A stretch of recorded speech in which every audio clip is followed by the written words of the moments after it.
Today I'm going to be going over some issues with voting machines in the United States. This video is not about the current 2016 presidential election. It's about inconsistencies in US voting methods. I will, however, be heavily referencing the Democratic primaries as support for my observations. Now this might get you a little heated. Let's look at these flowers. Now throughout the country, the type of ballot used varies. When I voted in my home state of Michigan, I was handed a paper ballot, I filled it out, and put it into an electronic counting machine. This method has the advantage that after the votes are counted, they can be verified by recounting some of the paper ballots and comparing the hand count to the count that the machine came up with, showing the machine's accuracy. In many US states, no paper ballots are used. Voters cast their votes directly onto a touchscreen tablet-style device, and this device keeps track of how many votes were cast for each candidate. Since there is no paper trail with which to confirm the accuracy of these machines, the only way to ensure they have not been tampered with is to compare exit polling with the final election results. These exit polls are taken by asking voters who they voted for, just after they, you guessed it, exit the polling place, just after they've finished voting. This means that exit polls have a predictable margin of error of around 5%. I will be calling this MOE from here on out. If the results of the election are outside of the MOE in multiple locations, this means one of two things.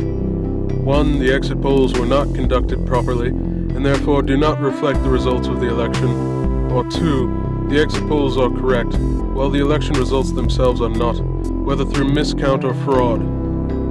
During the Democratic primary, many state election results were outside of the exit polling MOE. This is not because of faulty exit polling. If the exit polling was the problem, wouldn't the same problem show up in the Republican primary? It did not. Now let's take a look at the evidence for fraud. For this, I'll be pulling from a paper put together by Axel Giesel, no idea if I'm pronouncing that correctly, of Tilburg University in the Netherlands, and Rodolfo Cortez let's call him Rodolfo B. of Stanford. Now there's a lot of information and it goes pretty in depth, so I'll link to several articles in the description. For this video I will focus on a single part of their work, the difference between exit polling discrepancies in states with a paper trail and states without. Remember when I told you some states have purely electronic voting? Axel and Rodolfo found that in states with no paper ballots to back up the electronic count, the election results were farther outside of the MOE of the exit polling than in states with paper ballots. This strongly suggests election results were tampered with. It's certainly not proof. Although it would be an amazing coincidence, I'm not saying the election was rigged. I'm saying two things. One, this is of course more than enough cause to launch an investigation into election fraud. And two, this highlights massive vulnerabilities in the way we vote.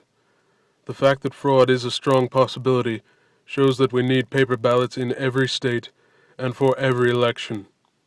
It isn't good enough to use old, easily hackable machines with no way to verify the count and just trust that no one will try and get a leg up.